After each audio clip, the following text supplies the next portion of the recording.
and the new delights. The unapologetic geek will lead the way, with facts and fun to fill your day. Discussing every detail, every frame, from the eerie to the loud and the tame. Gig along with all that's great, those Sunday vibes you can't debate. Tug along with the Sunday crew, geeking out is what we do. Giggle on, it's gonna be great. Don't be late, let's celebrate.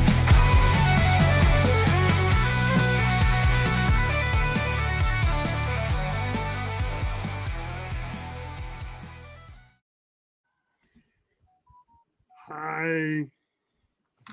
Greetings. Greetings. South Carolina.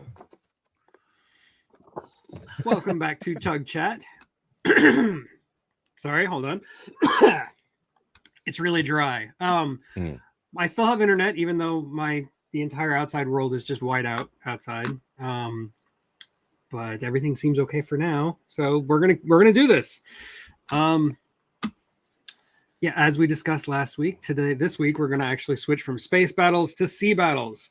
I know there's not really a lot of sea battles in science fiction, so we're going to be sticking to a lot of non-science fiction movies, but there will be a few, as we've already talked about in the green room before the show started.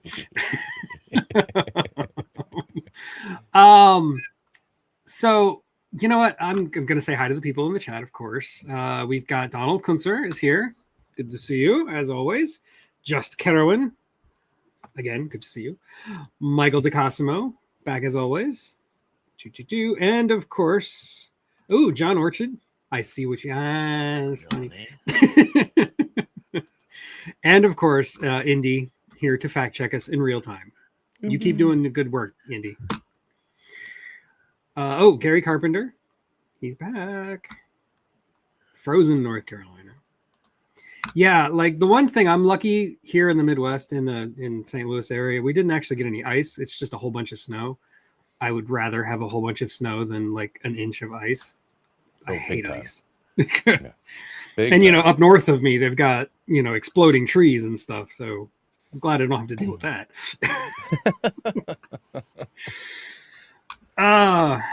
So anyway, let's see. Tony is here. Hello, Tony.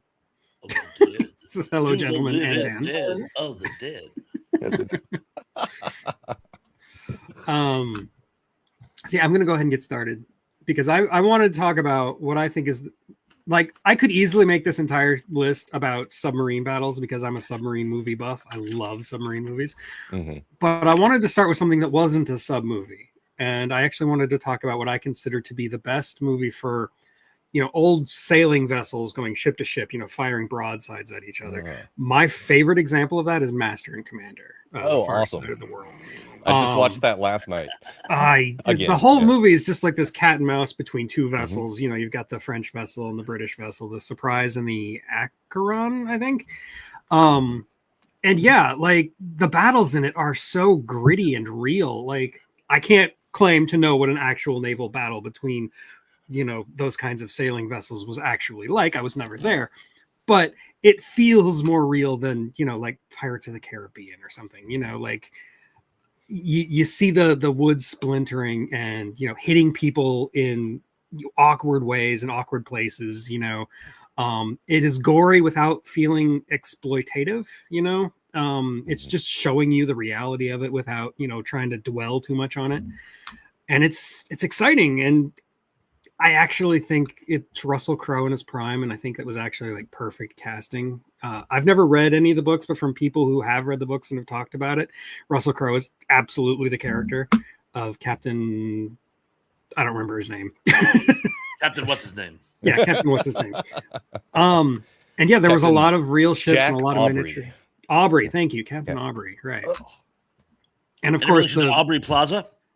Oh, now I'm distracted. Anyway, that's what I do. And Paul Bettany, the interplay between Aubrey and again, Paul Bettany's what's his name, the doctor. Doctor Who? Stephen Maturin? Yeah, something like that. Yeah. Stephen. Is he maturing enough for us? Yeah. I don't know. I really appreciate those battles. I think that they were extremely well done. I mean, the movie cost, I think, $150 million to make, and it shows because they really put a lot of work into those battle scenes, and there's a lot of them. There's at least 4 or 5, I think. And each and every one of them is great.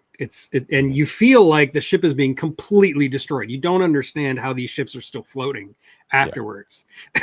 And after all these battles, both ships do actually survive. Spoiler alert. It's kind of cool. Like I don't know. When it comes to ship like that, broadsides, it's the gold standard for me. So it's what blows my mind is the HMS Surprise is like just decimated in that, completely. That first major battle, and they just put it back together. Yeah. We'll just patch her up. It'll be fine. Everything's fine. So yeah, they even blow up the wheel, which is great. Yeah. We had to discuss that film at some point or another. Yeah. I'm glad you opened with it. It would have been elephant in the room. Yeah. If we had it was being brought up no matter what. So I agree with you. I think it's very realistic. Very, very realistic movie. What you would imagine the battle scenes actually being like in real life. And I like how they showed that it's not just a battle between the two ships, but it's also a battle against nature when you're in a sailing ship. You know, absolutely. They're in bad weather. They're in the doldrums at one point where there's no wind. They're just it's not just man against man. Or ship against ship. It's ship against nature too. And that's just there's very realistic as far as all that goes. No, and it feels like, it feels like a throwback to the old Horatio Hornblower, which somebody in the chat mentioned, but brought into the 21st century and made more realistic looking and, set during the Napoleonic Wars instead. It's great stuff. I love it. And Slasher Fred, that's one of my favorite cartoons. The one where Bugs Bunny keeps lighting the match and throwing them in the powder room. And finally somebody says, like, I'm not going back down there if you do that again. And he does. Oh no! And the ship blows up. I love that cartoon. I just want to read that for the record. I want to say hi to other people who have shown up. We've got Stephen Ransom talking about a movie that I'm sure will come up eventually. Ira Wolf. You're the one who mentioned Horatio Hornblower. There, Wolf. There, Castle. Snarky is here. Hello, Snarky. Oh, and Tracy is here. Bubala. Tracy. Okay. Bubala, brown sugar. We shall now move on to Dan. What have you got? I wouldn't feel right if I didn't bring up the one I just watched. What was it? The Winds of War, which featured. That's not my pick. I just want to bring up that it actually featured Midway. It featured the sinking of the Bismarck. It featured the naval attack on Pearl Harbor. But of course, in this Winds of War movie that really blows, they showed none of that except in movie tone news clips, which made it the most horrible movie that ever existed. I just thought I'd bring that up as I talk about my choice. And my choice is one we talked about backstage right before it. And it's the movie Battleship from 2012, which I totally picked because it don't feature the greatest naval battle of all time, but it does feature a battle where we're fighting aliens and the best musical soundtrack for a naval battle scene ever with AC/DC. I've never even seen it, so I love that whole scene. With the what ship was it? It was an actual battleship, World War II Missouri. Battleship. It was Iowa class. It was the Missouri. It was the USS Missouri, I think. The one that's a museum now. It actually saw action in First Gulf. That's how long a service record the Missouri had. Yeah, but that whole battle scene, which is just way totally unrealistic. You can't turn a ship with an anchor like that. It would just skip across the bottom. It wouldn't do that. But with the Thunderstruck by AC/DC playing in the background, you being thunderstruck. It's fucking awesome. Well, nothing else. I was standing and cheering with in that movie. I was like, yeah. Get that It is movie. like the most entertaining battle minute. scene you got It to is. admit with the music. Extremely entertaining, and you can watch that just the battle scene on like YouTube, and that's all you need to really see in that that's entire true. movie. It's just that battle scene.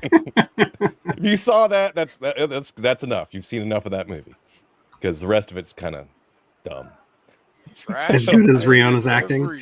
Yeah, minute it's of that movie. pretty Oh, dumb. God. The black guy with the prosthetic legs was pretty Yeah. cool. Yeah, Robo Soldier. there's a few scenes and concepts in that movie that were all right, but for the most part, the highlight of the whole thing is just the end battle scene, which is completely unrealistic, but still lots and lots of fun. So you can get you I gotta amped write up. things over the top like that once in a while. In a Yeah, movie. yeah. I saw, like I was telling Tug, I saw this movie recently with a Nicolas Cage, Renfield, and it was just so over the top. I liked it. It was as over the top as you can get with a vampire movie. Hopefully, we'll talk about that one day. That's what it looked like from the trailers. I'll have to check it out now. No, it's Raising Arizona over the top Nice. in a very, very entertaining way. Okay, Shane, Mhm. what do you You talking got? about Renfield? Yeah. Renfield, yeah, I loved it. Oh, okay. Oh, I haven't seen that yet. I recommend you do. Nick has a couple movies I gotta check out. I think we're gonna start off with generic, a mixture of good and bad with them, but the Pirates of the Caribbean movies. In particular, Part 3, With the whirlpool. when they what was the Black Pearl and oh God, what was Davy Jones's ship? I don't know. Whatever. When they took over his ship and they went after I think it was the Dauntless, and attacked it from both sides, and it was just like the coolest slow-mo death scene put to screen as the bad guy's walking down the steps, so everything's just exploding around him, That is pretty and that neat. somber music just playing. It's just like, yeah, and but it was a lot of good. It was a good handful of sea battles in those movies, as kooky as it could get, especially with the whirlpool thing that happened because of Calypso. That was a little hokey. One of the battles from Curse of the Black Pearl, 2003, and it was First the one. Black Pearl versus the Interceptor. Made my list. That Yeah, was okay. one of the best battle scenes. I mean, they're great scenes. I mean, don't get me Mhm. wrong. Even the stupid whirlpool, it's basically, it feels like a kid playing with toys. It's great. It makes you giddy because it is kind of stupid and hokey and goofy, but I don't know. They put work into it, and it works for me. So I did give it grief a minute ago because I was trying to compare it to Master and Commander, and it doesn't really I'm compare. gonna be honest with you though. After all these Black Pearl and all these Pirates of the Caribbean movies, I have thoroughly burnt out on them. I do not want to see a pirate Johnny Depp no more. He made the movies. I know, but I've seen enough. Nobody was coming to see any of that other stuff. They were there for depth. Pretty much. I don't know. Keira Knightley was something of a draw. Yeah, a little bit. I'm just saying. I did like Elizabeth Pena. She's the only good thing about the fourth one, because the fourth one is a terrible movie. But Elizabeth Pena is great. I love her. Yeah, both completely unrealistic and entirely awesome, says Indy. So agreed. What was the name of that ship?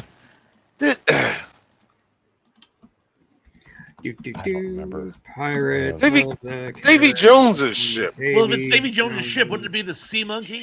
He tried again. The Flying Dutchman, of course. I'm not gonna The get the last Flying that's it. Dutchman. Oh. I should have known that just from And then watching. you had one. SpongeBob. I should have. And then you had the HMS Endeavor too. Yeah. So yeah. Yeah, the HMS Endeavor is the one that was exploding with the guy walking down the steps. Yeah. Yep. Yeah. That That was was an amazing scene. That's a great It show. really was. Yeah. I know it's like 99% CG, but it's still great. Yeah. Oh, yeah. Just all the carnage happening as he's walking down the steps, and the railings are disappearing behind him as he's walking down. He's just walking down like he's just, strolling through a nice sunny day. Not looking around. This might as well happen. Yeah, it's like, oh, it's over. But yeah, I mean, Yeah, that's a neat battle scene. It is. It's fun. Yeah. It was on my list too, by the way. But okay, Thrash, what kind of obscure stuff have you got for us? yeah, well, what have you drug from the depths of of the sea here? To compliment Shane's pick of pirate movies, I am going to open with Roman Polanski's Pirates. Pirates, of course. Starring Walter Matthau. It is a fanciful but has a great sense of the period piece. I thought it bombed in the box office and a lot of people hated it. I found it to be very, very engaging. If you look at it like a dark comedy almost, it works much better. But the climactic battle sequence at the end between Walter Matthau's ship and the Spanish treasure ship is absolutely amazing. And this was all done in the days before CGI. So what year was that movie? 1986. 86? Yeah, wow. 1986. 86? I had to look it up because I was like, I know that movie. I've seen that movie. And I was like, yep, that's the movie. Too, but it seems like really a long time ago, brother. Well, and I love that there's a tactic, and old naval tactics just for some reason fascinate me, by the way. Like, oh, wow, could that work? And what happens is he has a faster ship than the Spanish, but he tricks the Spanish into thinking it's slower because even though he opened up all the sails, he's dragging something heavy behind them. He's dragging a sea anchor. He'll never catch us. And as soon as it's dusk, he cuts it loose and he catches right up to them and catches them off guard. And I'm like, oh my God, that is like such a cool deception. So it just that climactic battle sequence alone, I thought made this worthy. I'm gonna have to watch that movie again because it's been years since I've seen that movie. And again, a lot of people didn't. And I remember like it. Yeah. I think they took it too seriously. Watch it. Think when you're watching it. Think of it. This is a dark comedy. It's been taken seriously. It becomes so much more fun to watch. I promise you. It you know, regardless of what you think about Roman Polanski, it definitely fits his style. And I'm glad you brought it up because it is a very underrated movie. I personally love it. I really dig it. I think it's one of the better pirate movies. It's certainly better than Cutthroat Island. I saw it when I was a kid. I want to say that, in fact, I was the one that rented it from the video store because it was like, pirates? Yeah, I want to see that. Walter Matthau? Yeah. It's great. My understanding was he was trying to reinvent like the pirate movie renaissance of like the 40s. Yeah. And if it had done well, it might have. But again, since it was death in the box office. And it was obscenely expensive too. I think he spent like $50 million on it, which was a lot of money back then. But yeah, it was a gigantic disappointment. But again, I like it. I'm glad you liked it too, Tug. You know, in the 80s, Walter Matthau was in two of my favorite movies ever. That's not one of them. Man, Amazon wants $4.99 to watch that movie. Bloodsuckers. They should be paying you. Yeah, seriously. Apparently, it was Marty Feldman's last movie. Really, I did not know. No, Yellowbeard was his last. Oh, Yellowbeard. Okay, yeah. Sorry. There was a crosstalk in the chat, and I got confused. In fact, in the last scene with him in it, it is a very, very, very obvious stand-in. But they had to get that last climactic scene, which featured the entire cast, so they threw it in there. Yellowbeard also was a what the hell happened? It should have been a masterpiece, and it just wasn't. Roger Ebert suggested when you have that much talent on screen, they start to step on each other's toes. You can't wrangle it. And I'm like, that does happen. Possible. Yeah. Something went wrong with that movie. I don't know. Yeah, Got heaven skated. Yeah. But yeah, Pirates is great. I don't think it's as good as the Pirate movie, which is like a personal favorite of mine. But is it called The Pirate Movie? The Pirate Movie. It's okay. It's a goofy, it's slapstick screwball comedy version of Pirates of Penzance, which is already a satire. And Indy naughty no biscotti. You're actually putting it up on the screen. I can't read that. I'm sorry. Just leave that alone. Oh my god! I hadn't read it when I clicked on it, and then I'm like, okay. So no, too late. No. Oh. Ooh. Yeah. But very good. Ice Pirates does not happen at sea. but it is a great pirate movie. Yes, It's a great movie, but it doesn't. Sometime after There's no water. That's the problem. sometime after the stream, somebody's going to have to explain that comment to me. I'll do it. yeah. Okay. Not on camera. Google it. Yeah. Not Okay, while we're live. D-Man, what do you got? All right. I'm gonna go ahead and bring up what I consider to be probably one of the greatest World War II, or really one of the greatest, sea battle movies of all time, and it's a sub movie, and I love sub movies, and I wouldn't say waste. I can't say waste. I didn't waste this much time, but spent 3.5 hours of my life watching this again. wait, there we go. Das Boot.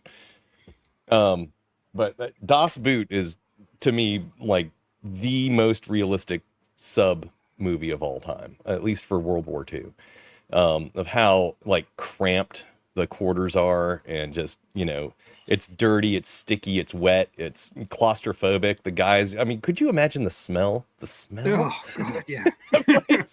Between half rotten food and like, BO from, a month of men living like literally sharing bunks, and hot bunking, yeah. They didn't exactly take showers on a sub. No. Yeah. The only showers they got were from the water leaks in the sub. Yeah, not salt water. yeah. You leave you all sticky. But I have the like 3.5 hour long version of it, or whatever it is. It's long. It like took me 2 nights to watch it. I've seen the much shorter version that was out in the 80s, because that's when like we rented it, and the first time I ever saw it, and I think it's like 2 hours long or something. Yeah, I think that's the and first 20. time I saw it was that version. Hour and 40 minutes or something like that. I have a copy Yeah. of that. Yeah, I don't have that copy anymore, and the one I've seen the most is the long version. But it just, Far superior, obviously. yeah, it is far superior. There's far more character development and exposition, and showing you what's going on in the sub, and what they had to deal with, and the actual real tension of it all.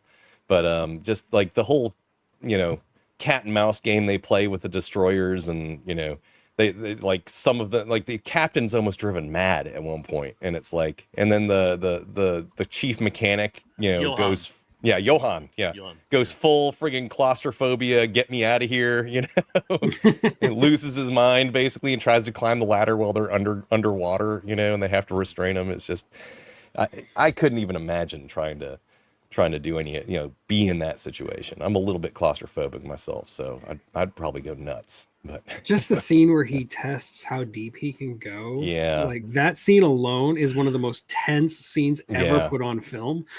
And it's just, and it's all just creaks and noises and bolts popping. Bolts That's shooting all that out. happens. Yeah. Yep. But it's intense. It's horrible. Yeah. But then, it's a great movie. And then when they get depth charged in the Straits of Gibraltar or off, and they end up on the small, what do we said, like a handful of sand or whatever. Gotta send us a shovel full of sand to land on. It's one of the best lines in the movie. So they land on a high spot in what's otherwise a much deeper area that saves them. They're past crush depth by almost 100 meters kind of thing. Because crush depth on those subs was like, I want to say it was like 200 meters. No, like 90 meters. Test depth was 90. But you could go further. But. Yeah, test depth was 90. Max depth was 150. They considered crush depth to be 200 or something like that. Some later models was like 250 and 300, but that thing went down to 280 meters below sea level and did not crush. So, yeah, I did a little bit of research on the subs themselves because they're pretty cool. But now, like I was saying before, Master and Commander is like the quintessential gold standard when it comes to broadsides. Das Boot is obviously the gold standard for submarine movies. Yes. You don't get better than that. Yeah, it's excellent. So. The historic accuracy is crazy. Like the opening sequence, which takes place in that club, Dornitz like commandeered basically like everything for submariners, so they could blow off steam when they were in port. So the whole thing about them like taking over that nightclub and like just having like all the champagne and beer and all that stuff—that's legit. That was legit. Yeah. Cool. And the scene where he's on the conning tower, like begging them to like give it all she's got, and British are just like sending out all the flares and rockets. That is like one of the best scenes in like wartime cinema. Period. Period. I am totally the wrong person to even talk about a submarine movie. My favorite submarine movie involves Tony Curtis, some nurses, and a pink submarine. Nothing wrong with Operation Petticoat. Nothing wrong with that movie. What was a good that movie, 90s actually. comedy about the Down Periscope? Down Periscope. Yeah. It's on my That list. Oh, how about the Canadian maritime epic about the naval plumbers? It's called Das Boot to the Head.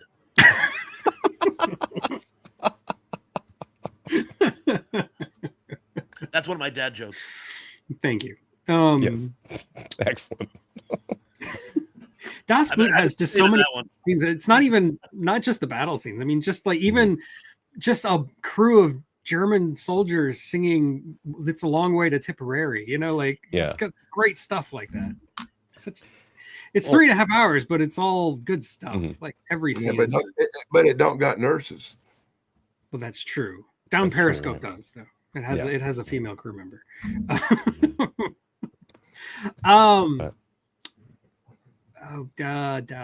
There is actually a TV adaptation of Das Boot that apparently is really good. I haven't seen it myself yet, but apparently it's great. Well, there was a TV series that they did. That's what I mean. It was like, I think it was like 4 or 5 episodes, and it's actually the longest version of all of it. And basically, I think the long version of the movie is actually partly the TV series, I want to say. I may be wrong about that. I can't remember. Because didn't they use the same actors in the series? Some of them, not all of them. Not all of them? Okay. But there's a lot of people that think that the TV series is the best adaptation. Actually, I've heard that, never seen it, but it's really hard to beat the movies. It is such a good movie. Okay, so since I already mentioned it, I'm going to go ahead and talk about Down Periscope because you just talked about the most serious submarine movie. I'm going to talk about one of the nice. I love Down Periscope. I didn't even bring that one up or put it on my list. You talk about the smell, the chef on that submarine. Anyway,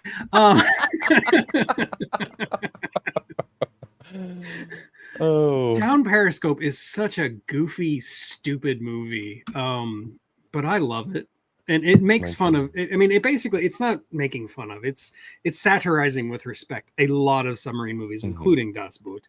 And the final battle is really just like a war game that they're playing, that they have to like run through a blockade in this ancient submarine against all of like modern naval ships. And they succeed by, doing stuff that only makes sense in movies, like going directly under the screws of the battleship and like hiding underneath the battleship, which is cool. It's really neat. And you see it and it looks great. And yeah, it's a really dumb movie with Kelsey Grammer making fart jokes. I mean, Kelsey Grammer as the captain. Come on. It's great. I love everything about this movie. But I'm not going to sit here and tell you that it's a good movie. So yeah. The mechanic in that one. You crack me up. Just, whiskey gives us another 50 RPMs. Like, all right, man. And the sonar guy can hear absolutely everything. And like somebody drops their loose change, and he's like, "That was 35 cents." And the radio man, it's like grabbing live wires. Yeah. I love that movie. I really do. Yeah, it's just. But since you mentioned Das Boot, I figured I should just follow it up with the exact opposite. That's perfect. Perfect. Okay, I'm done. That's all. I just wanted to mention it. So, Dan, what do you got? I started all that with Operation Petticoat, didn't I? You did. You mentioned Operation Petticoat. You are marginally responsible. Playing for it. Oh, I don't even know where to go from here. Okay, I'm going to bring up a sea battle that don't involve another boat. Okay. The movie Demeter involves a vampire on a ship, and it's a battle at sea, but it's a battle with the undead, the forces of evil, Dracula himself. And spoiler, it don't work out good for the boat crew. How's that for a choice? That's a good I one. think I watched I that have by not seen accident. that. That was pretty I watched recent, it though, by right? The accident, last yeah. voyage of the Demeter. Yeah. It's 2023. Yeah, I haven't seen that one. I saw it advertised and I Sounds wanted to watch intriguing, it, but I haven't seen but it. yeah, I haven't Same. gotten around it yet. I haven't, as much as I love Dracula movies, and I really did want to see it. For some reason, it just passed me by. It But passed me good choice, by nevertheless. It passed me by yesterday when I did a Dracula double feature with that and Renfield. So based on those who has seen it, and I've just froze again. I'll be right back. I like the concept of the movie because every other version of Dracula that like mentions the Demeter, you never actually see what happens on the Demeter. You see like Nosferatu coming up out of the hold, or you see the aftermath with like Captain dragging on the wheel dead, but you never actually see what happened. So there's a whole movie that fills in that gap for you, which I think is really neat. It's a neat concept. But like I said, Most of the old movies just showed the boat tossing and turning like a Gilligan's Island scene. Right, And yeah. then aftermath, you never actually see what really happened on the boat till this movie. Agreed. Yeah. I mean, the vampire looks very impressive, so very bat-like. Okay, Pons is back. Yay! Just in Hello, time to Mike get Silva. his opinion. What was Shane's pick? Oh, we haven't gotten there yet. We were still talking Oh, about the voyage of the Demeter. We're still talking about the Demeter. I thought Dan said just in time for his pick, so I thought I missed a bunch of stuff. I'm Nope. glad I didn't continue. Well, But you're I guess gonna now- tell us what you think about Demeter, man. You bailed out. You said based on those who've seen it, and then you left. Oh yeah, based on those of I'll come in again. Based on those of us who have seen it, it's a good movie because the only person who's seen it is Dan. So. But it does sound intriguing. I should go out and watch it. Well, let me say this though. I did enjoy Renfield better. I'm just saying. Check. Okay, so now I guess it is Shane's turn. What do you got? I'm gonna go with it's a battle between personnel on two boats. Hot Shots Part 2. Excellent. When they're trying to pose as fishermen and the patrol boat comes along and oh god, I forget her name, but she goes into the women's bathroom and that's what gives them away. So they start shooting back and forth with each other, but just like, I mean, it's Hot Shots. What can you say about Hot Shots? It's just over the top, perfectly done, goofy comedy.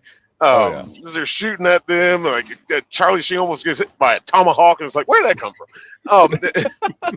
But like when you think all hope is lost, he just pops up with an M60, just unlimited ammo, and how their boat gets dwindled down to just the bow, and he's just standing in a mountain of He's in a mountain of shells. Yeah. Like, yes. That's part of my intro for my live streams. But I love. And Lloyd Bridges plays President. What's nuts, Tug. Ryan? Yep. Freaking Ryan, from Whose Line Is It Anyway? He's in both of those movies, and he connects them with Eagle River. I don't know if I ever caught that. Both movies mention Eagle River. Yeah, Ryan Stiles. That's his name. Ryan Stiles. I gotta remember his last name. Yeah, before he did Whose Line Is It Anyway, he was a character actor. He actually he plays a soldier for a gangster in an old episode of The Hitcher called OD Feeling, which is one of the best episodes they ever did. Really? I don't- I did not yeah. know that.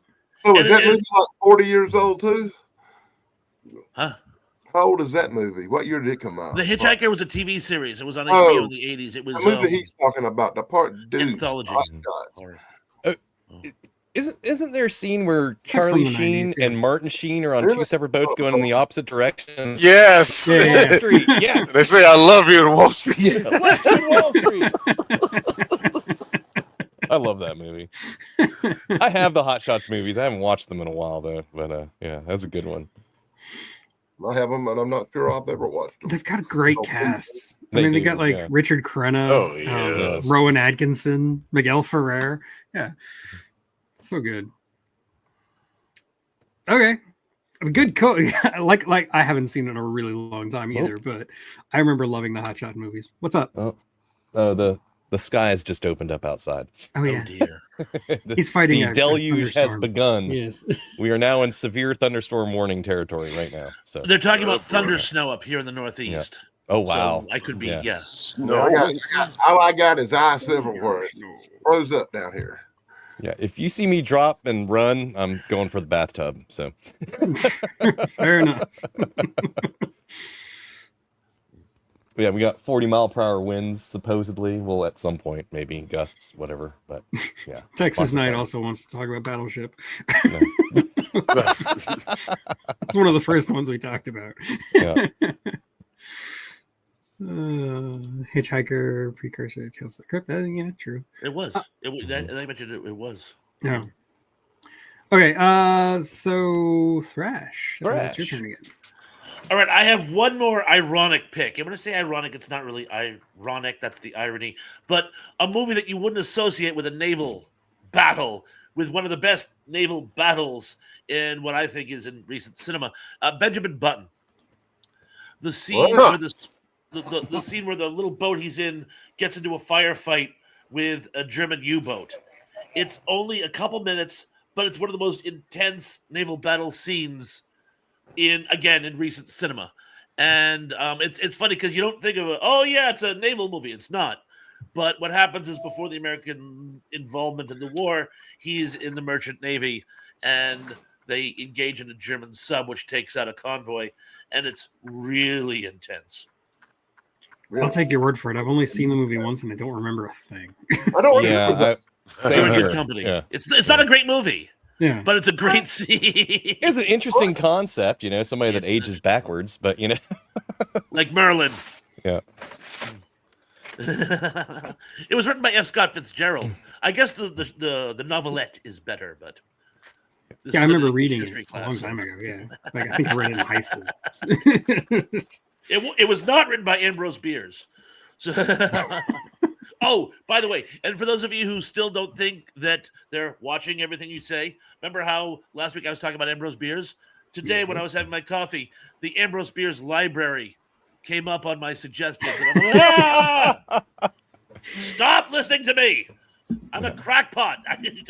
Oh, they're definitely listening. They are. Yeah, I don't think that's even up for debate. The fact that sometimes it reads your mind when you don't even say something out loud, that's the scary part. The first time that happened to me, I thought I was going to crap myself, literally.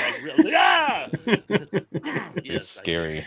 Now, what they say is it just fits your algorithm. You've talked about The algorithm so just many knows other you better than you related know matters. yourself. Yes. It knows what you're thinking at all times. Yeah. It's like that little toy that was 20 questions. Yeah. And yeah, it was like that. Is that you say enough stuff that it's going to eventually lead there sooner or later anyway? But still, get out of my mind. You would be spared. Mercy. I like messing with the algorithm and searching for things that I never search for, just for the heck of it. Things have nothing to do with me. And then I get ads for them on Facebook and whatnot for the rest of the week after that. It's like, come on. Well, Shane will understand this more than anybody else, but I keep clicking on links that Caldy sends me, and my algorithm is completely screwed.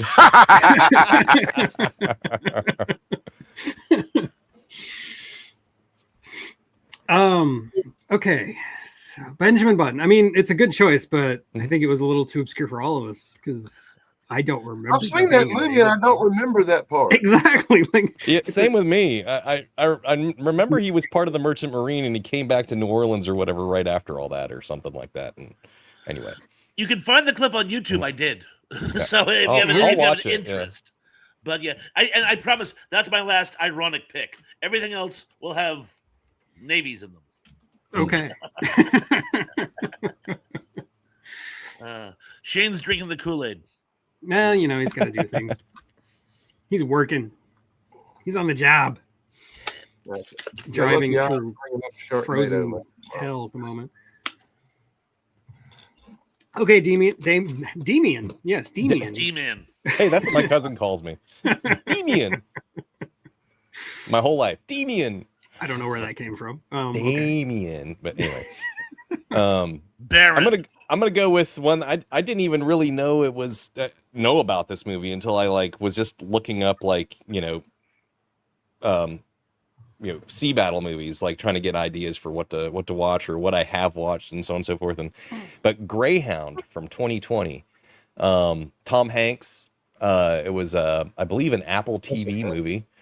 I had to rent it, but it was if you haven't seen it, it is a really good movie.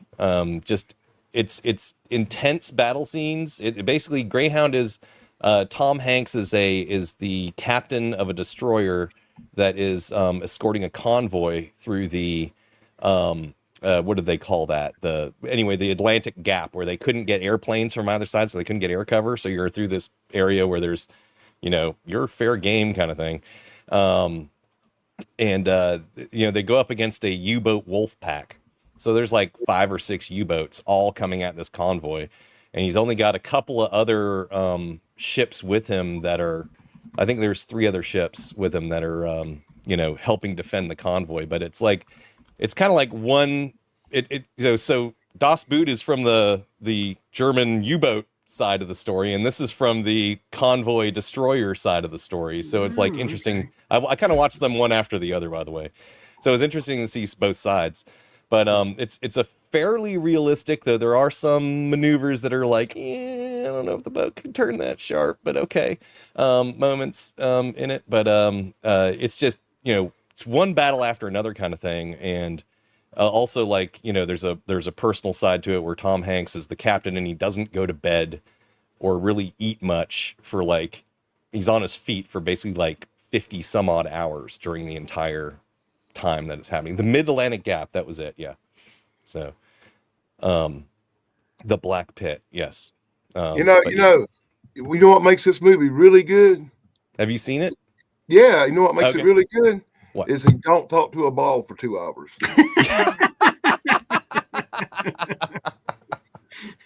He probably had one in his cabin and we just didn't get to see it.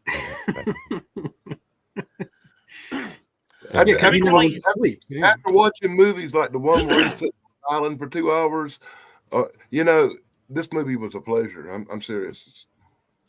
Every time I hear the term Wolfpack, I always go back to they had an interview with Dönitz, obviously while he was still alive. He's been dead for years, but he was doing an interview for some documentary, and he came up with the idea. He explained how he came up with the idea of the U-boat, and everyone's expecting this really profound insight. And he goes, "I was a sub skipper in World War I, and one day I came across a column of Allied vessels, and all I could think was, if I had more subs with me, I could inflict higher casualties." And I went, yeah. But he said it like it was this great insight. And it's like, yes, if you had more weapons, you could. But of course. Higher casualties. But I'm like, wow, I can see why they put you in charge of the Navy. Wow. So, it's like, thank you, Captain Obvious. Yes, it's like John Madden on football. What the team needs to do is score more and prevent the other team from scoring. Yes. Thanks, John. Thanks, John. Try to jump really very, very high. Yeah. But no, it was it's a good, lots of good battle scenes with interesting maneuvers, and they use up their depth charges too quickly, so they're limited in what they can do, so they have to go after them with surface guns and stuff. It was an interesting take on. It was a very good take, relatively realistic from the side of the Allies. I do have an Apple subscription, so maybe I should watch it. Yeah. Oh, he's now Commodore Obvious. Well done. My bad. I'm sorry. Using the wrong, dressing down that Commodore. Yeah. I have seen Hell Below. It was not on my list, though. Mm-hmm. Okay, since apparently you and Dan are the only people who've seen it, I guess we'll move on. Yeah. But it looks good. It looks like a good movie. I just looked it up while you were talking, and it looks great. So I'm going to go with another submarine battle, but this one is just a submarine versus Well, as soon as I say it, you'll know what I'm talking about. A giant squid, and that's 20,000 Leagues Under the Sea. Ah, yes. That was my next one. I didn't even think about that one. That's a good one. Yeah. 20,000 Leagues Under the Sea is probably my favorite live action Disney movie. Like, I don't think there's even like a second place, really.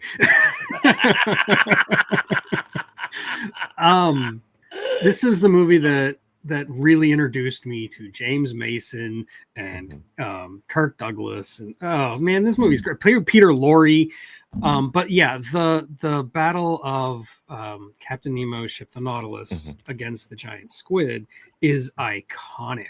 Yes. First of all, you've got the electrifying shock that they set up earlier in the movie against the like island natives.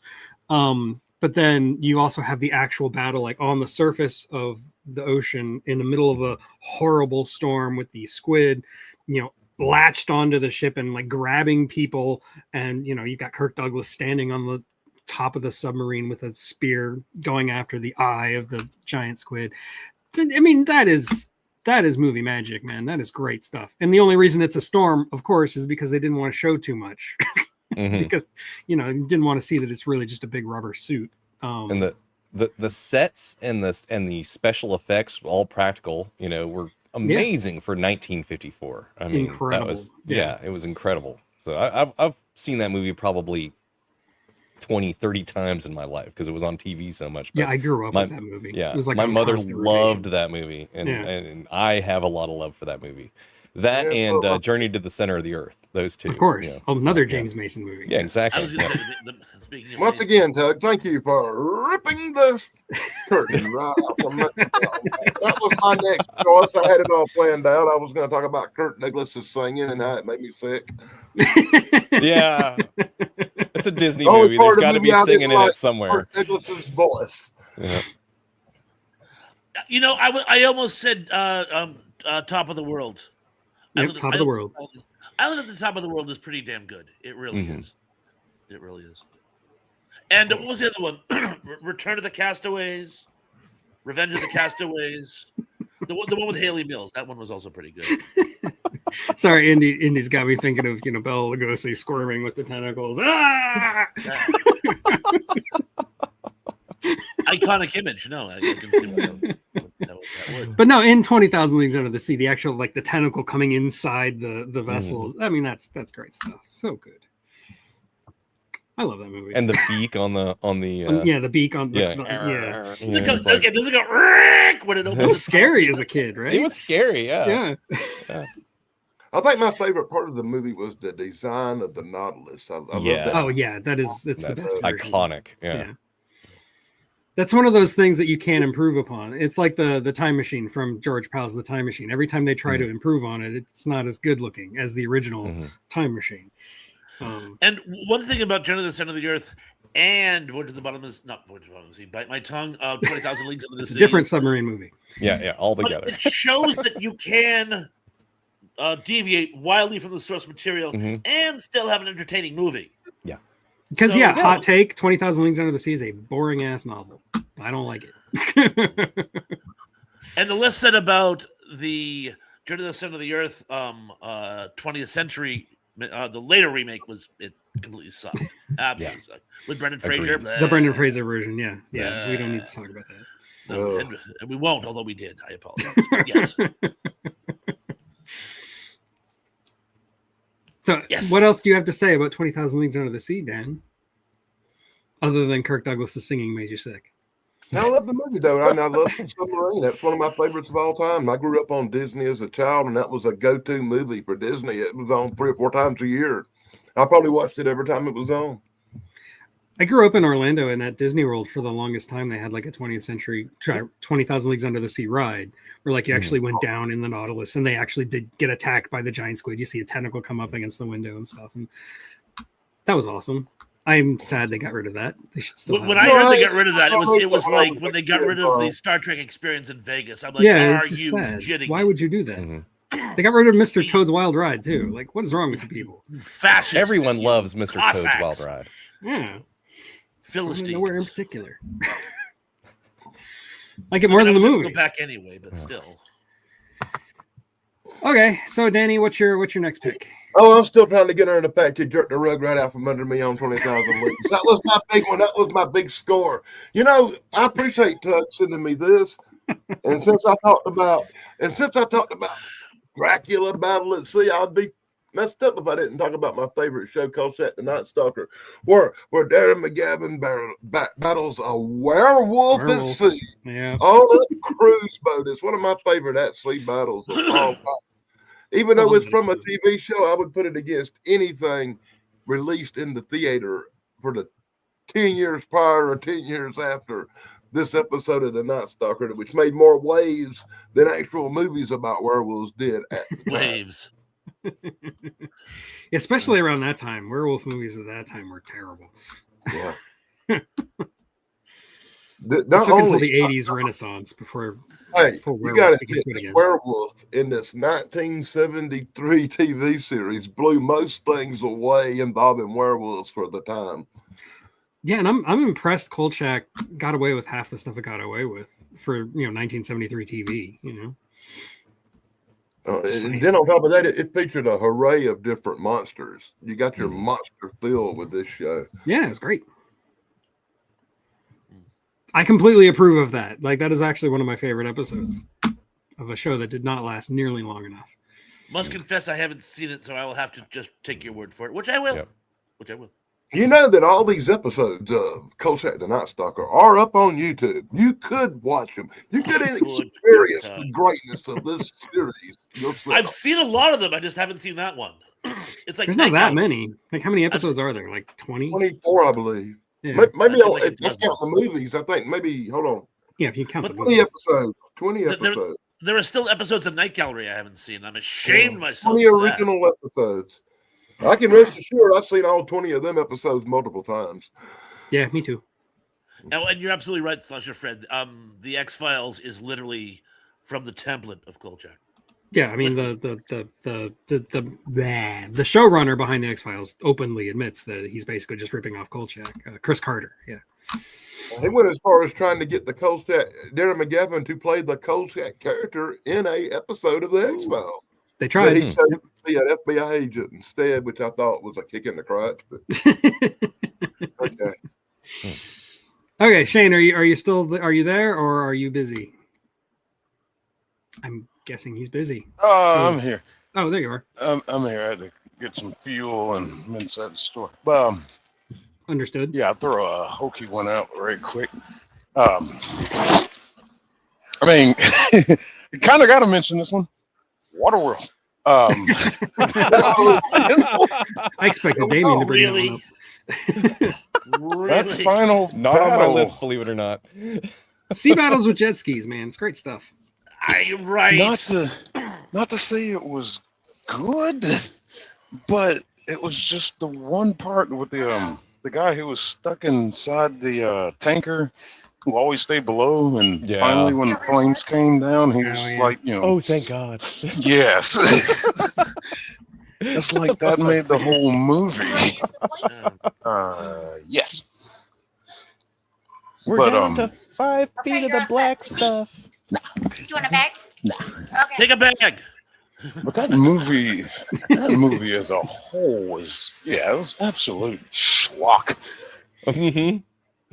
But I guess it was good enough to warrant what would you call it, the stunt show? Mm-hmm. Yeah, there was a stunt show for the longest time, yeah. At Disney, yeah. With all those jet skis. Or was it Disney or, was it Disney? I think it was Universal. No, it was Universal. I'm sorry, Universal, yeah. That show Dennis Hopper does make the movie, though. Dennis Hopper. Dennis Hopper is the reason to watch the movie, for sure. Yeah. Oh, shoot, that's scary. I'm not sure Dennis Hopper's a good enough reason to watch that movie. Well, it's not a good movie. And you know me, I really like behind the scenes stuff, and I respect Waterworld for like the perseverance of the filmmakers, like because all of their sets were destroyed and they had to start from scratch halfway through filming, and they did it. That's impressive. I mean, that's one of the reasons the movie wound up not making a lot of money, but still, that's inspiring. That wasn't good. And it's not a good movie. It's kind of dumb. The atoll fight scene was kind of neat, where they had the big, double. Wow, what is happening? Sorry, that was my CB. Did it say your mama? I just got in the truck and my CB just went on. Just truckers talking to each other. That's all. You tell Sorry about that. That was awesome.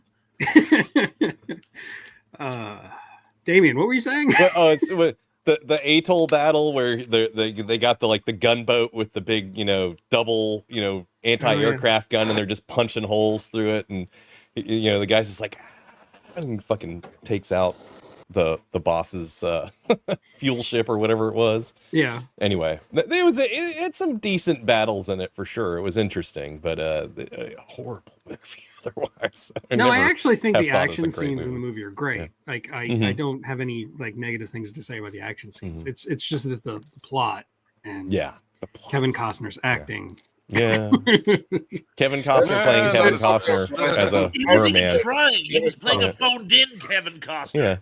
Yeah, The movie opened with him drinking his own pee. Yeah. Costner. Hey, he filtered it. Don't even. We're all drinking our own pee in the end. The only convincing performance of Kevin Costner was in the opening sequence of The Big Chill. Oh. Oh, that scene in the movie where Dennis Hopper's getting the fake eye put in, and it's like a big giant metal right. ball bearing, Yeah, and he's yeah, like sitting there painting it. No, wait How a does it minute look? Now, Kevin Costner was really good in that movie where he was a cowboy or something. Oh, you're talking Silverado? Dances with Wolves or the No, other one? no. Silverado. Oh, Like Silverado. Okay. Oh, Well, he's good in Yeah, he's good in Silverado. Silverado. I'll give you Yeah. that. But Wyatt it's Earp a movie. small role, and he's playing like Or a Wyatt Earp, a where he loose plays cannon Wyatt Earp, type. Mm-hmm. Yeah, that was the good movie. The rest of them And don't. it was such an ensemble cast, and Castner's overshadowed by everyone in it. If you ask me, I think everyone outperformed. Honestly, I think Kevin Costner as an actor was better in westerns. He should have just stuck with westerns. He was always I good. agree. Mhm. Yeah. But Kevin Costner's best movies are when he's surrounded by actors better than him. Like Silverado. Like Yeah. Silverado, yeah. This is where we came in. And even though he's the main character in Wyatt Earp, yeah, he is surrounded by better talent. Bill Paxton just Yeah. acts Bill circles Paxton's- around him. Yeah. I think Bill Paxton was one of the most underrated actors of the. Ever. Yeah. You know, For sure. Excellent. How he never got like a starring role is still beyond me. Oh, and another thing, he actually does a made-for-TV series on the Hatfield McCoy feud, and he plays Devil Arns, and it's one of the least convincing. I mean, how could you not have fun with the patriarch in the greatest feud in American history? And he's just kind of there, Yeah. talking like Kevin, and I'm like, no, he had emotion and Yeah. Yeah, I didn't think his role in that movie was convincing at all. He just It wasn't no he movie. did not, That was or not epic, movie, but man. That was- series. It Yeah, was a mini yeah, series. It was a mini Yeah, Yeah, series. it lasted forever, and it just Yeah. by the time it was over, you want to drive nails in your head. Dare. yeah. Well, the first few episodes were good, and then it just kind of plodded Yeah. on, and it's like, oh, come on now. the feud didn't officially end until like 1915 or something. It was, no, like 75. Yeah, it was like It- 1975 or something like that. Yeah. 1975. They had a Yeah. sit down. Yeah. No. Yep. Yeah. I wasn't real impressed with the Civil War epics parts of it. Neither it seemed something was off with it. Well, that's how it started. But the Mhm. two fought on different sides, and because they had been friends. And well, this is not about feuds in America, although it could be if you guys want to start fighting. I'm kidding. Sorry. Well, there's always the Family Feud too. They were on the Family Feud. No, I Hatfields don't and know. McCoys in the That first. would be first- awesome. That sounds like an They were on the SNL Family skit, Feud. honestly. And Yeah. you'll never guess who won. I'll guess. Okay, I never so realized how truly. I'm sorry. we digressed from our digression. We way digress. Yeah. I'm sorry. Because Waterworld, we had to talk about Kevin Costner, and that just sent us Yeah, off. it just kind of went all over the place. Yeah. Like So- Kevin Costner's career. Yeah. Waterworld, dog. Oh, am I up? I think Yeah, I'm up. it's Yeah, you're up. You're up. Holy cow! You're on deck. I'm up. Nothing with Kevin Costner in it, please. No. I don't think he was born at this point. But I'm going to pick a movie that actually someone else mentioned. It's been mentioned at least once, I think twice. But it's one of the greatest classical naval battles in global history. The Battle of Actium, seen in an otherwise appalling movie, Cleopatra. Yes. I must confess, Cleopatra is my guilty pleasure movie. Love that time period. It's about as historically accurate as an episode of Hogan's Heroes, but I do love it. I mean, Roddy McDowell is Octavius. Richard Burton as Mark Antony. I mean, how can you not have fun with this? And the Battle of Actium is one of the most wild rides in cinema, and it was all done with practical effects, all of it. So I have to doff the old cap. No, Cleopatra. Yeah, it's not a good movie, but I do enjoy it. Like you, I think it's kind of a guilty pleasure. It's got an incredible cast, like you said, and that battle actually is pretty cool. It's like very that movie again. Liz Taylor. Liz Taylor. Yeah. I knew there was a reason to watch it. She's not really the best reason to watch it. I mean, she's nice to look at, but her acting is, yeah. It's very much in the style that, like, it was a throwback to old, Ben-Hur style Hollywood. That's what they were going for. They were trying to compete with television. That was, why they tossed so much money at Cleopatra. And I think that scene was worth it. Like that whole scene was fantastic. The movie itself does have some very large problems, but I agree with you, Thresh. It's kind of a guilty pleasure. And the Battle of Actium is considered one of the most decisive naval battles in human history. It created the Pax Romana. Right. So, you gotta give it to him. Hello, Angel McCardle. I grew up with all them movies in my childhood, like Cleopatra and Ben-Hur, and I always enjoyed watching them because they brought, to me now, if I watch one, it brings back the nostalgia of my childhood. But I still find them an enjoyable watch. Even I like those old epics, like Ten Commandments. Even throw those in there. Like I love those movies. And a little trivia question, a little trivia bit for you, I should say, fun fact, if you will, is if you ever saw, speaking of World War II, The Longest Day, and you wonder why so many actors are in both The Longest Day and Cleopatra. When Cleopatra had shut down briefly due to one problem after another they were having, they decided to rattle off this war movie that Fox had just acquired the rights to, The Longest Day. And, well, since these guys are being paid anyway, we'll use them in the movie. And that's why so many of them are in both. Yeah. Which that's a very cool fact. I might write that down and make a short out of it. Thank you. I get so tickled pink when you take my fun facts and make shorts out of them. It's really... Just got to write it down. Hold on. It honors me. I am honored. Well, I tried to get honor. Just a little honor. I was hoping someone would catch that. It actually took me a second. I'm like, what? Oh. Okay, so Damien. good choice. Damien. Okay, so I'm going to go with what's in my little tagline down there and go with Hunt for Red October. I'm glad somebody finally brought it up. I thought Next time, Jack, write a goddamn memo. He says it like 3 times in the movie. By the way. Thank you very much. Anyway, one of my favorite sub movies of all time, Cold War, cat and mouse games going on in there, and just you gotta love Alec Baldwin in that, and Sean Connery and so on, and just the cast is perfect. Sean Connery's Russian accent is so good. Oh yeah, that just threw me off that entire movie. I'm just like, I guess that is the one thing is the Scottish accent as a Russian was funny, and whereas all the other actors could at least fake a Russian accent through most of the movie, he just, Sean Connery. I think he was actually trying. I really do. Yeah. I think he's like, gave up. I'm Sean Connery. I'll talk whoever I want. I don't know if you guys have seen the SNL parody about all the films made in Boston called Boston Accent. Oh yeah. One of the funniest bits in that whole thing is the different Boston accents that really only people from New England would know. It's like this guy doing the Kennedy-esque accent, this guy doing this, and they said, and there's one actor who, for reasons unknown, decided at the last minute to not do an accent. And that's Sean Connery. He just, I'll be playing a Spaniard. I'll do a Scottish accent. I'll be playing an American. I'll do a Scottish accent. I'll play a Scot. All right, now I won't use my normal speaking voice for that, just to go, ha! So I mean, he didn't care. He was up there with Brando. I'm going to play this the way I want to. Suck it. I mean, Sam Neill at least had a convincing...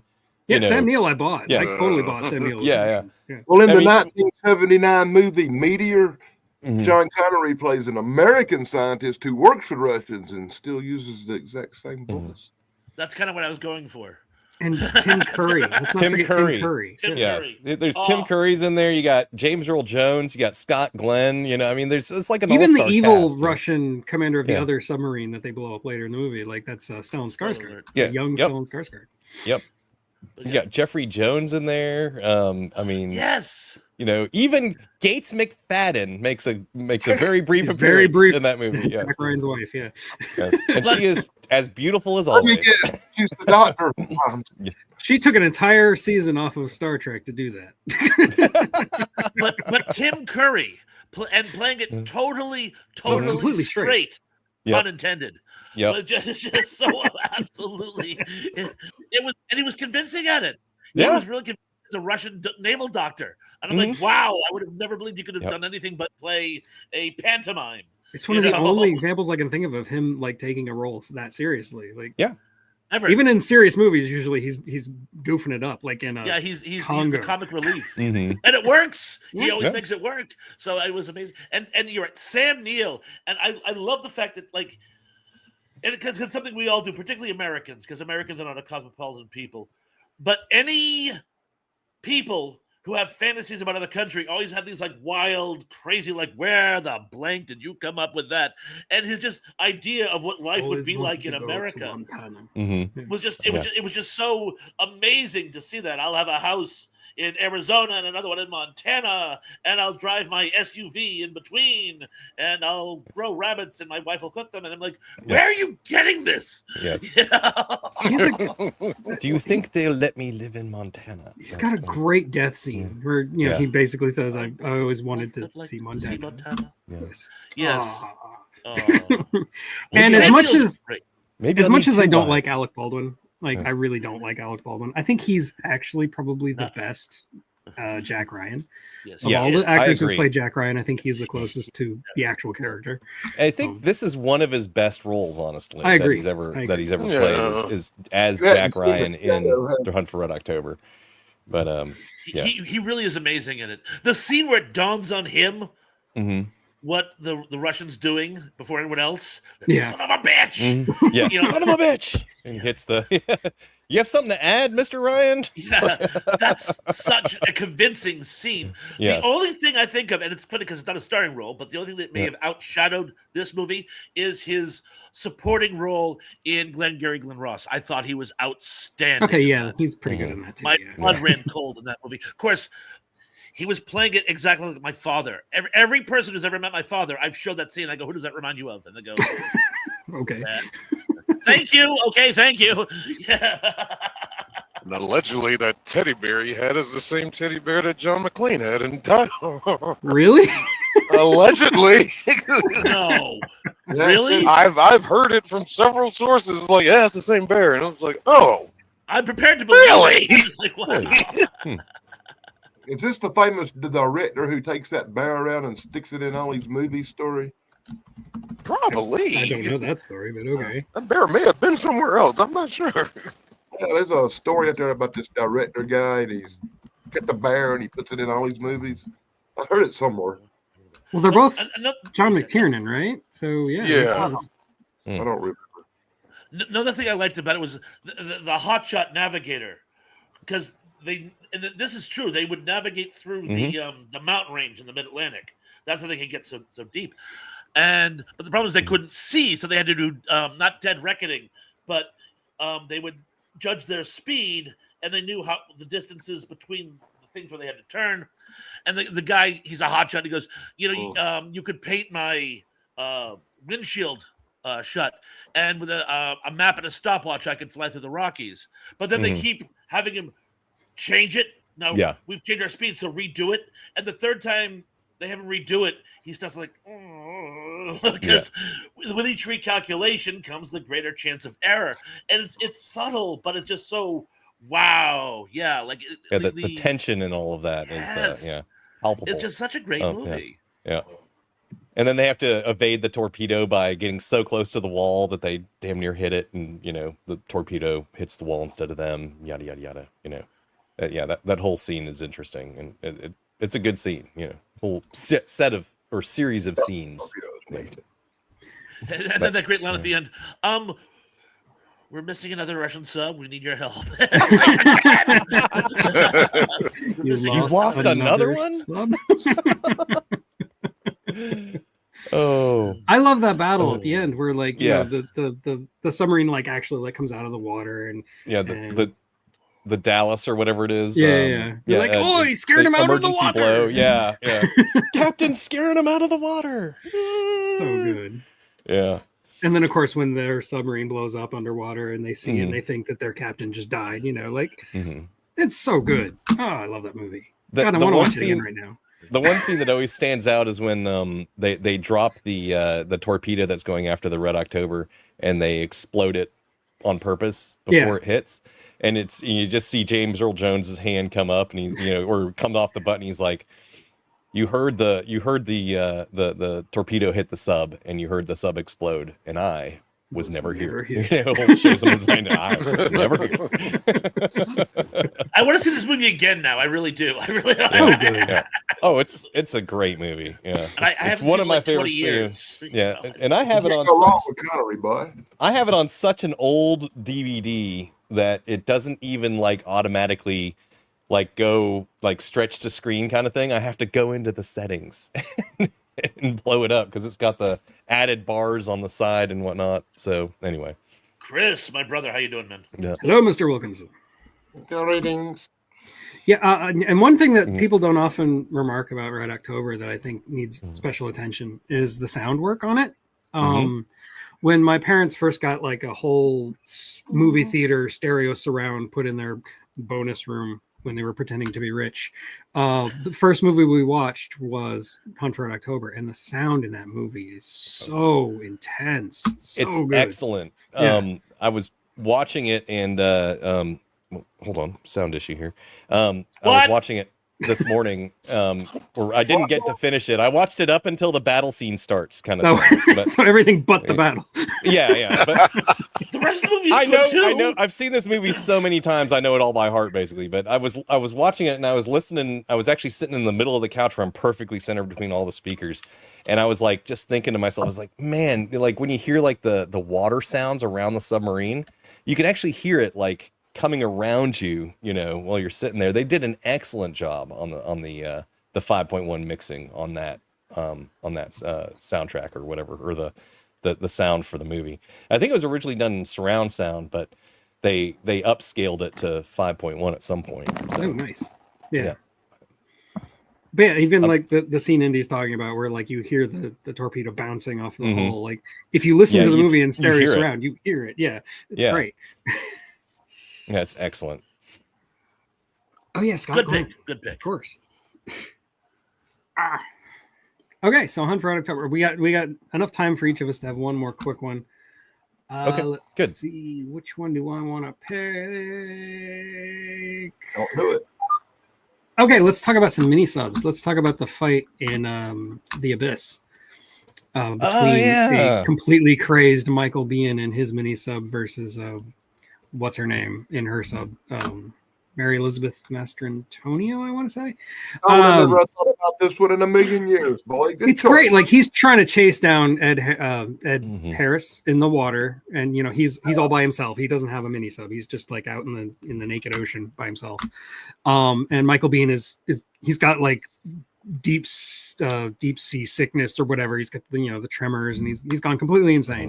And he's trying to ram him. So at one point, Ed Harris hides under a cliff and then he's like flying over the cliff, and then as soon as he gets over to the top, then you see Mary Elizabeth Mastrantonio and her sub, and they just collide, and it cracks his windshield, and then he sees it cracking, and he puts his hand on it, and then he implodes. That scene is amazing. It is so good, and so. And the fact that she's reaching for him at the same time. Yeah, she reaches for him and he reaches for her. They're both like, yeah. It's like she's looking him dead in the eye when he's about to die, you know. And that's a great scene. So I wanted to bring that one up because that's a good one. I love that movie. Agreed. Great. I have a hard time coming up with more words than awesome, but that scene is awesome. I love it. How about this? I would say this movie is visually dynamic. It is, yes, very good. Nice. Nicely done. and of course, actually some like really decent thing where they're in the submarine, the mini sub, and it's like slowly filling up with water, and they don't realize how screwed they are until they're really scred, and then he has to swim with her underwater, and she's drowned, and then he has to say, like the whole thing is great. Yeah. Let me finish my statement that visually dynamic. This movie jumps out at you visually. It really gets in your face with all the wonderful colors and contrast. I like this movie especially a lot if you're like doing shrooms. Oh man, imagine those aliens at the end were great. Yeah.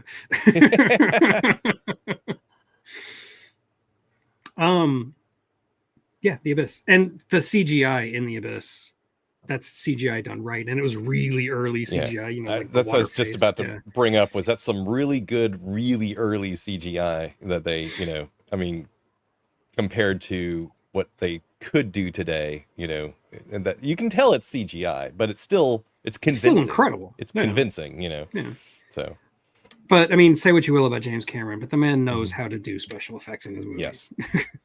Nobody. If you have limitations, you work with those limitations. You don't, you don't try to overdo it. So. And yes, the longer version of The Abyss is better because it makes more sense. They like in the theatrical cut of The Abyss, they kind of took away the theme. The whole point of the movie is lost. I think I got the director's cut. Director's cut is much better. That's the one where you see like the tidal wave and it stops and all that. Yeah.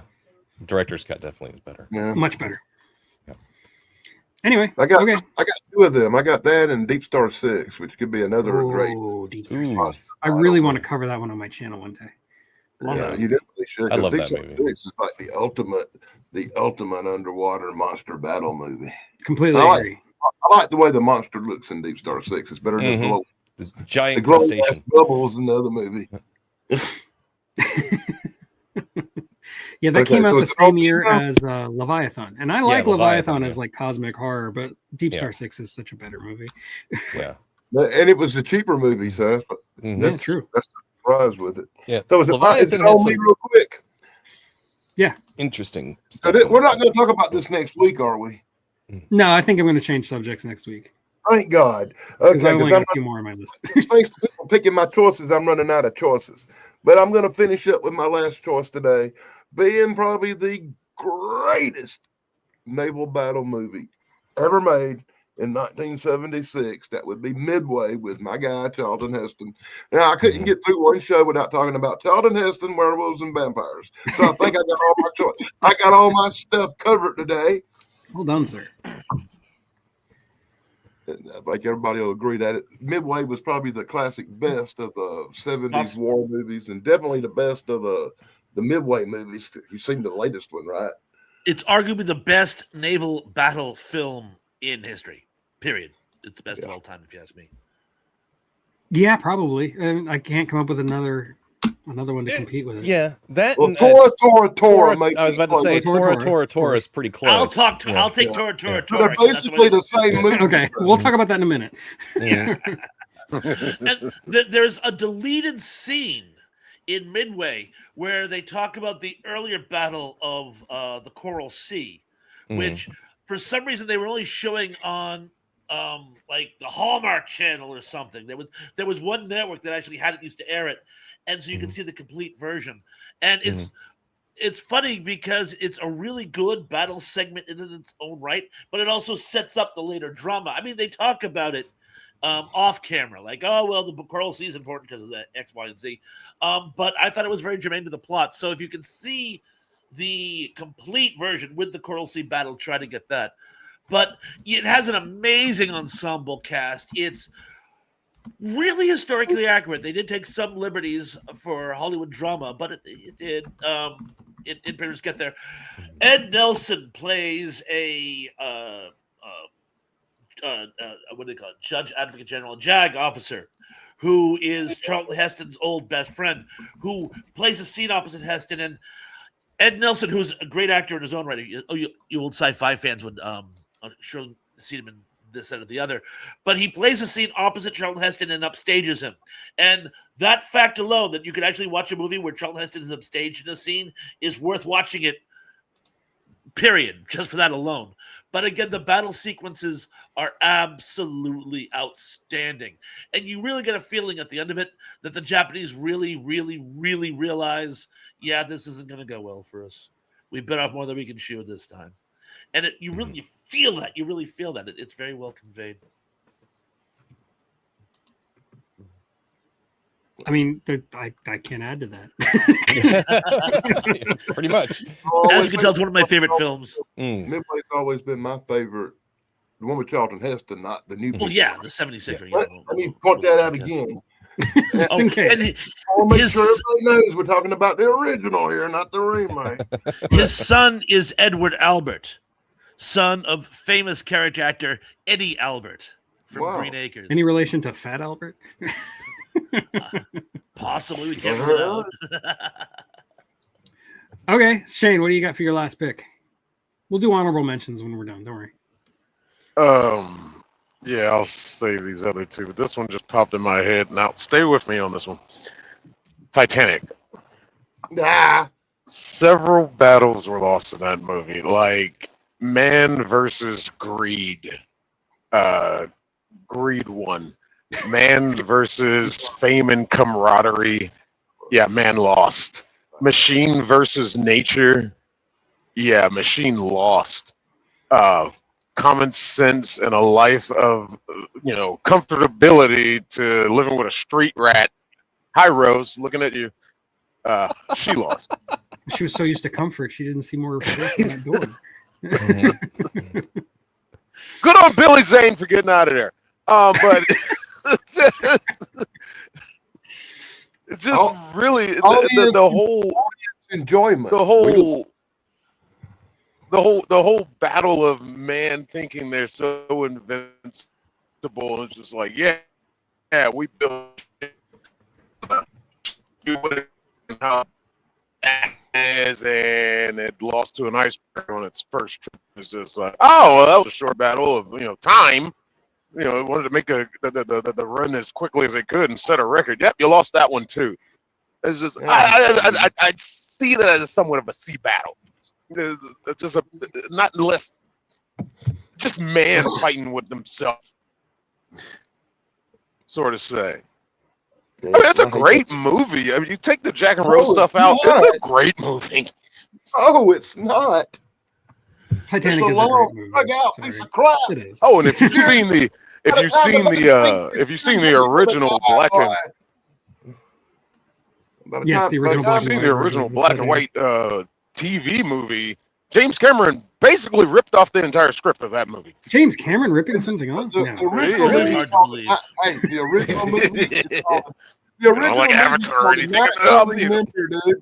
original movie's called A Night to Remember. It come out in the 40s, and it's a 10 times better movie, and it had enough sense to keep it to 83 minutes.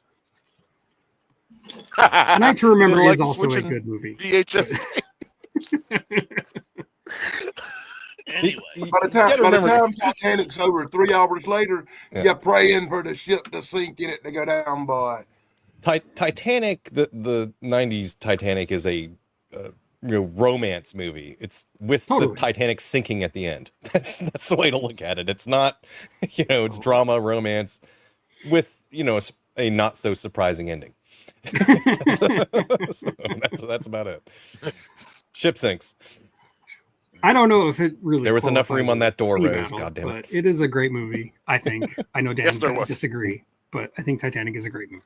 So, that was good. He only says that because he saw that girl's boobs. I mean that. everything. That is a point in its favor, yeah. Well, there's nothing wrong with There's a lot of setup and payoff in that movie. Like the car that they. But it's not a get naval busy, battle. and, you know, I'm that sorry. car is set up in the beginning. Conceptually, I can't give it to you, Shane. It's a battle. It is to. a battle at sea. But no, it It's is a battle. not. It's a battle. battle of It's a man. battle, boy. It's a Conceptually, I battle. understand Man what you're driving versus at, but I the just can't. There is It's a a gun battle involved at between one the point, elements. and they do Hold shoot it, so maybe, you know.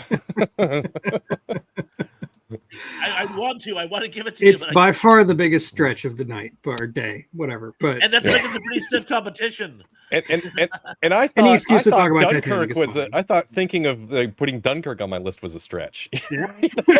That's not at all now. Okay, so Thrash, what is your last pick before we go? to Oh, honorable I don't know. mentions? I'm gonna go with Tora. Oh, yeah. There we go. There you go.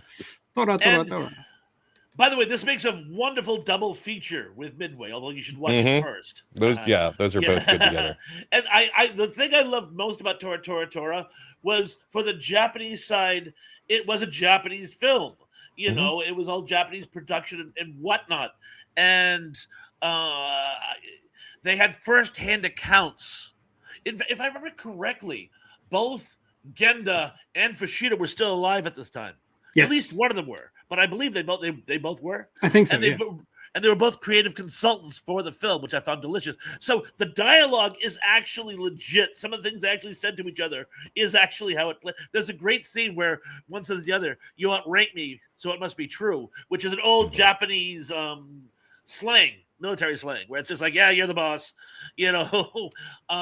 But it is just so well done. Again, amazingly historically accurate with a little tweaking for Hollywood, and just an amazing ensemble cast. I mean, Jason Robards as General Short.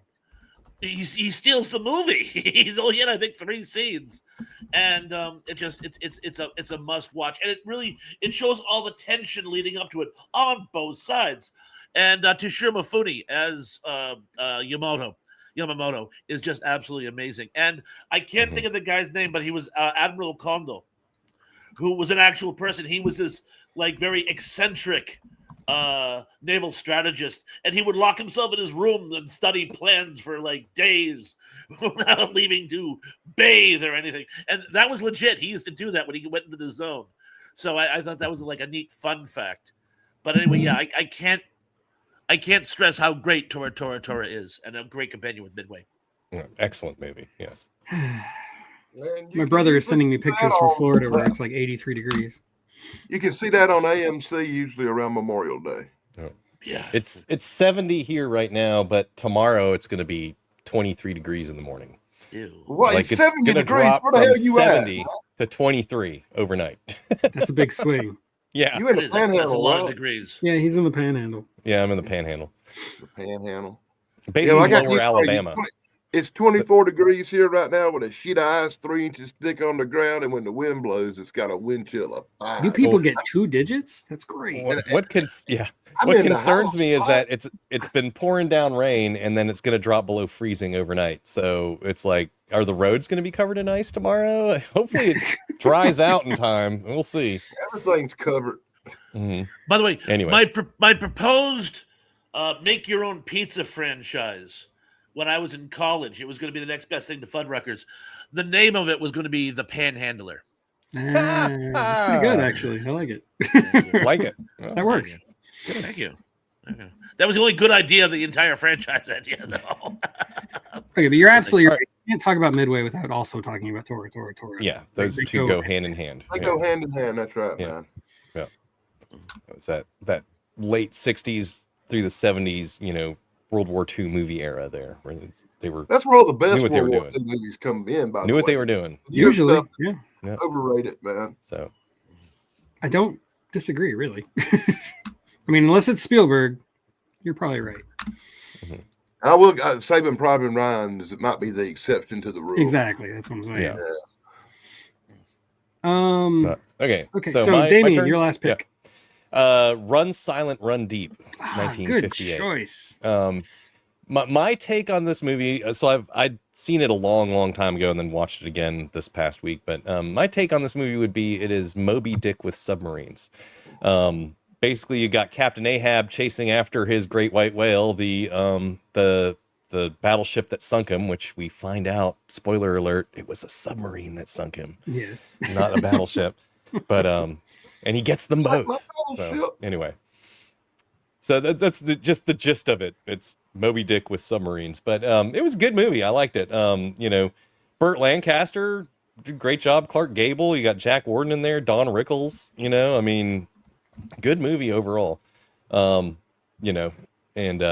Just overall, it's somewhat realistic. The sub was a little roomier than American subs actually were. They were a lot closer to German subs of the era, so should have been a little bit more claustrophobic. But you got to take liberties somewhere, I guess.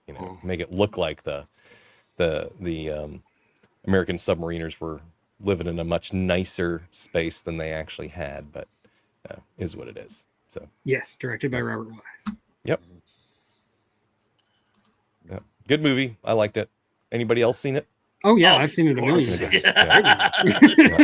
It can't be hard picked to find a war movie I haven't seen at least one. Again, same here. Yeah. I haven't seen it in probably 20 years, but I have Yeah. seen it on more than one occasion. Mm-hmm. Yeah, my parents had like a shelf of old VHSs, and they were all like 60s World War II movies, and Midway, Tora, Run Silent, Run Deep. I mean, they were all there. So you have the John Wayne movies though, where it didn't involve ships. Yeah. Like Iwo Jima and all that. Yeah, there's that.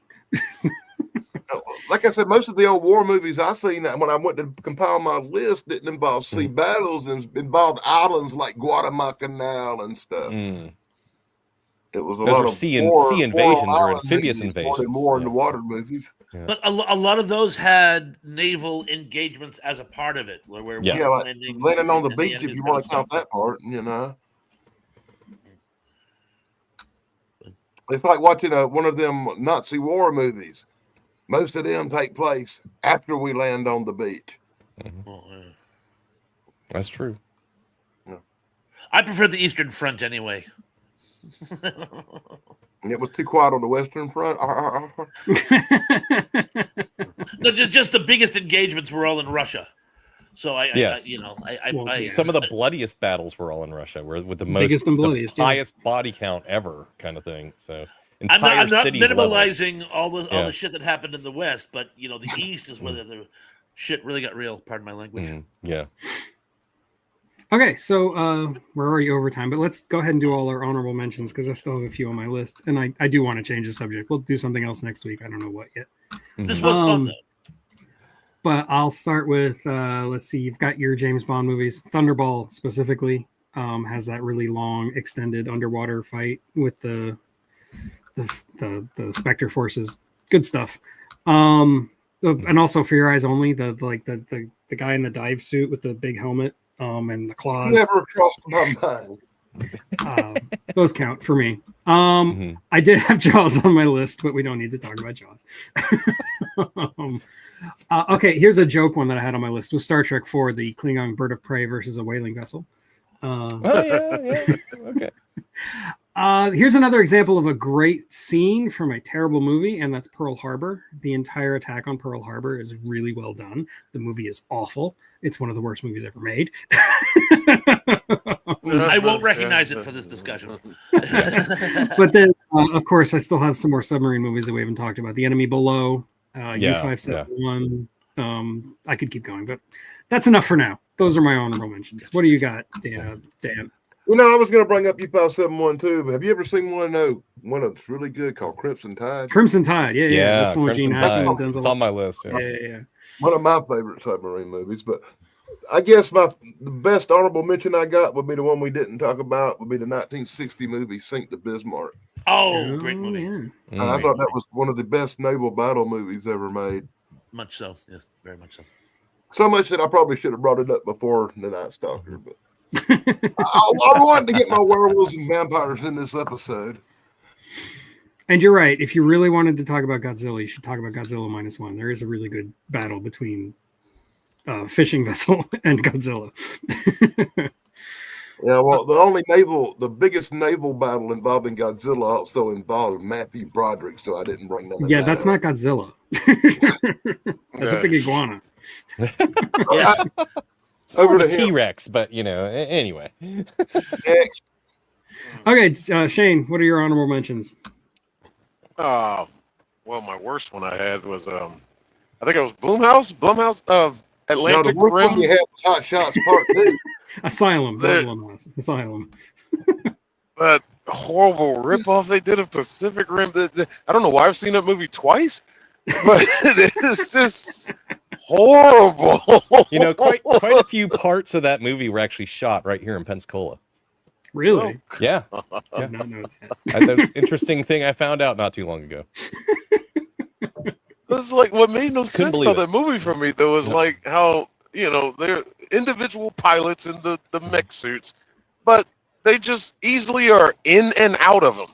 They never show how they get in the things, and then next thing you know, they have a little battle or whatever, and then boom, the three of them are running, celebrating on the beach. It was like, when did you get all the way from up there down here? When did that happen? Is there a ladder, or how'd you get down here? But horrible movie. But other honorable mention was, I don't know if this counts, but I mean, it was a battle on a boat, even though it was docked. Hook, Oh yeah. the final battle scene in that. Yep. Hokey, yeah, the Rufio and Hook aspect of that. That's probably my favorite stuff in that movie. Rufio, him and their fight with each other.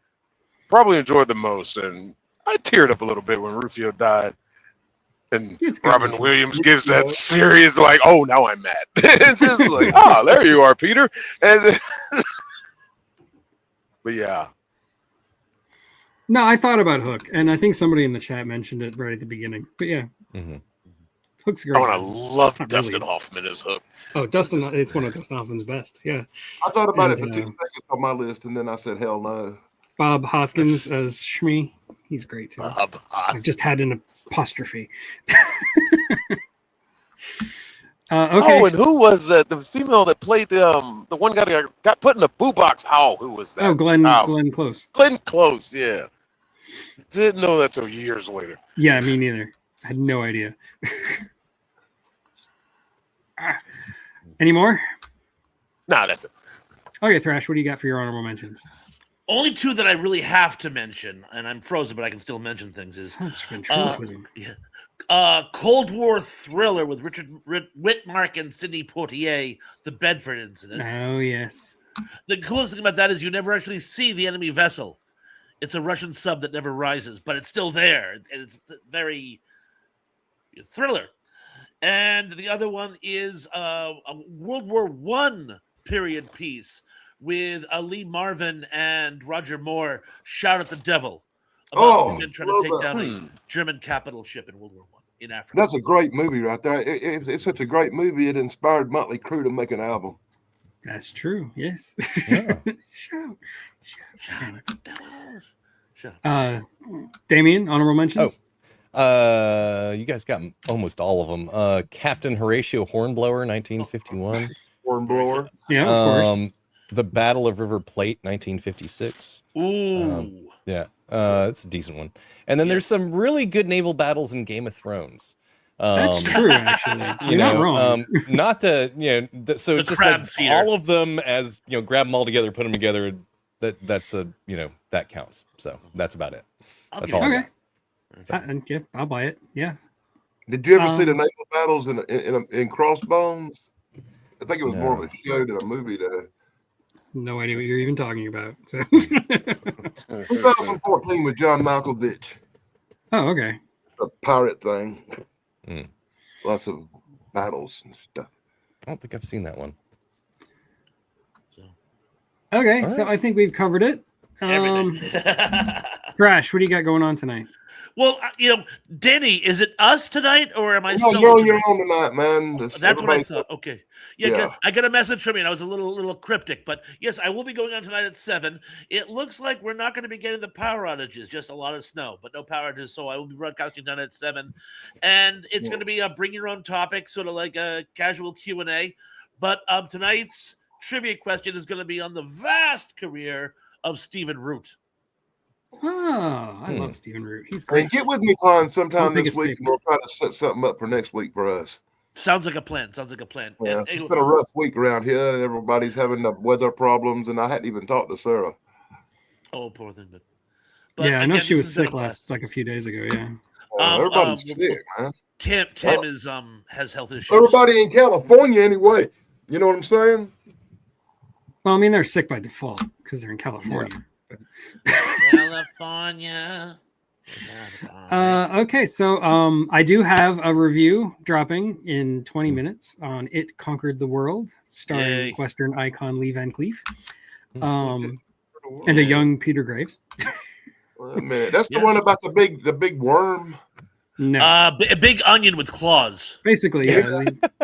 He gets like 30 seconds of screen time, but Screen time. yes. Yeah.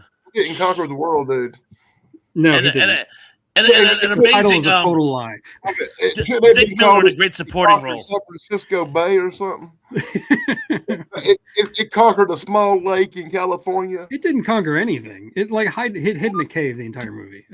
Yeah. I think you're wrong. I think it come out and killed a guy on a bridge, and I think it looked like a giant worm. I could be thinking Like of some people died, but it was more because of the puppet master things that it sent out. You're thinking of something called The Monster That Conquered the World with Hans Conried. There you go. Yeah, he's No, right. Challenged the World. The Monster That Challenged the World. it looked like a giant worm with claws. Yes, it's a giant worm. Okay. I got my crappy movies mixed up. Yes, you did. And Thank God I next was here. week, actually, I do know what the topic's going to be next week. I wanted to talk about Ray Harryhausen movies because next month I'm Yay! doing all Harryhausen next month. So Yay. I just wanted to start it off with a live stream where we just talk about Harryhausen movies. I mean, there's only like, This will be one of those streams where we don't got to do nothing, and you're going to bring up the movie, and we're all going to talk about it. yes, we're not going to go like, we're not going to do it the usual way. We're just going to start talking about a movie and then we'll go from there. Yeah. Yay. There are always streams when we don't have to do no work. Yeah.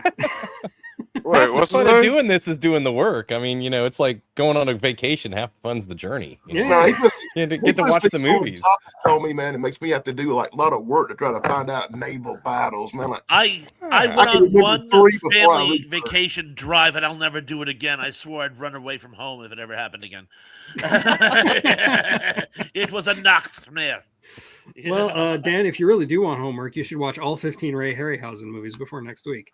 I'll probably say on those. See? You can't name a couple of them. Let me see. Like Clash of the there's Titans. 3 Sinbad movies. Clean them all. 20 Million Miles to Earth. It Clean Came it. from Beneath the Sea. First Man on the which- Moon. First Men in the Moon. That's probably the one most people haven't seen. Probably not. Yeah, It's I not think I've pretty good. much It's seen not- anything he done, man, because that's like my Yeah, me thing. too. Like I'd seen them all before I was like 12. Except for And Clash then of on the top of Titans that- came out when I was 13. And Serious then Island. after we talk about that, we can compare how great Harryhausen's work was to the crappy other companies like the ones that made the giant claw. Well, Jay Danforth had some pretty good animation too. Yeah. There were some rivals. But anyway, that's next week. Yay. And that might actually stretch onto 2 weeks. So maybe I Damien should also guarantee watch it the will. Harryhausen movies.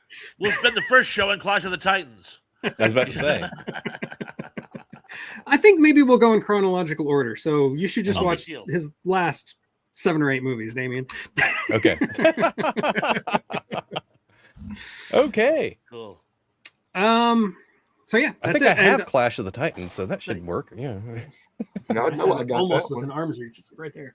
I think I have 2 copies. I don't know. I do have a compilation of some of my earlier Harryhausen reviews that's coming out on Thursday in preparation for February of Harryhausen, which, by the way, took me a long time to record when I was trying to say that in my most recent video. I said February of Harryhausen. That's really hard to say. February. Yeah, I could and see. That's a tongue twister. Yep. it is. It's hard. Yeah. So yeah, never be ashamed of what you love. Goodbye. Peace. Thank you and good night.